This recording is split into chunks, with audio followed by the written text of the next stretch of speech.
Donc c'est Myriam et je voulais vous raconter un peu ce que j'avais fait cette semaine parce que ça a été une semaine assez incroyable, je pense. Bon, de toute façon, toutes les semaines sont incroyables en Thaïlande, hein, voilà, faut pas... C'est toujours incroyable d'être en Thaïlande, mais cette semaine a été assez différente des autres. Alors, comme vous le savez déjà, donc je suis devenue nonne. D'ailleurs, je me suis rasé la tête et mes cheveux commencent tout juste à repousser. Enfin, tout juste, ça va quoi, mes cheveux sont plutôt longs maintenant. Donc j'ai toujours été intéressée dans la méditation, dans le bouddhisme, etc. Et ce que j'ai fait, c'est que j'ai rejoint une retraite de méditation à Swan Mok. Donc c'est à 1 heure de chez moi, dans le district de Chaya. C'était 10 jours de retraite de méditation. J'ai dû quitter plus tôt, donc j'ai fait que 4 jours de retraite, mais c'était quand même 4 jours incroyables. Donc j'y suis allée avec 3 amis d'AFS, donc un ami italien, une amie italienne et une amie d'Argentine hein, qui ont fait la retraite avec moi. On a suivi un programme assez strict, avec des règles assez strictes. Donc déjà, il n'y avait que 2 repas par jour, le matin et le midi. On n'avait pas le droit de parler.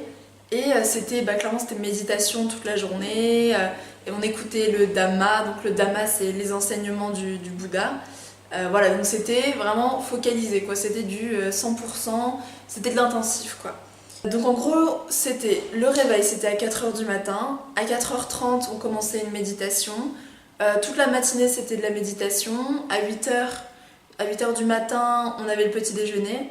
Donc le petit déjeuner, voilà, c'est tout un rituel, c'est dire, voilà, je mange cette nourriture, non pas pour me faire grossir, mais juste pour rester en vie et en bonne santé. Voilà, donc c'est un tout autre rapport à la nourriture. Voilà, fallait qu'on respecte les 8 règles monastiques, donc celles aussi que j'avais respectées quand j'étais nonne. C'est un peu toujours les mêmes règles dans toutes les religions de toute façon. Donc après 8h, après le petit déjeuner, on fait des corvées. Donc moi je devais voilà, ramasser les feuilles. Donc après c'était encore reméditation, tout ça. À 13h on prenait le repas de midi, donc pareil avec une sorte de bénédicité pour nous rappeler que voilà, on mange pas pour grossir, on mange pas pour être beau, on mange pour rester en vie, quoi. C'est vivre pour manger et non pas manger pour vivre, voilà. Donc après le repas de midi, on avait 2 heures de temps libre, on pouvait aller se baigner dans des sources chaudes. Voilà, il y avait aussi d'autres corvées à faire. Moi je prenais un peu de temps pour dormir parce que j'étais très fatiguée, très fatiguée. Tu peux lire des livres, voilà. Ensuite toute l'après-midi c'est encore ça, c'est méditation, écoute de gens qui vous conseillent pour méditer. Enfin c'est méditation. Et c'était une méditation en fait centrée sur la respiration. Donc c'était très intéressant.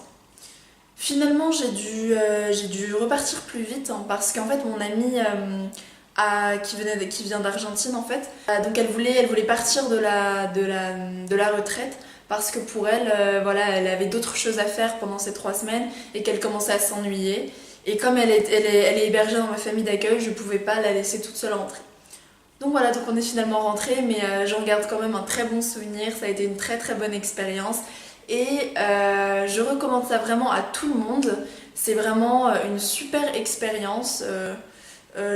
Voilà, j'essaierai de vous mettre un peu les détails en commentaire, un peu comment ça se passe, le site de la retraite, voilà, c'est vraiment très intéressant. Voilà, faut pas s'attendre à que ce soit facile parce que c'est vraiment difficile. Il y a beaucoup de gens qui partent, voilà, qui partent en cours d'aventure, mais c'est quelque chose vraiment. Moi, ça m'a apporté beaucoup. C'était que 4 jours, mais ça m'a apporté énormément de choses. Voilà, merci beaucoup.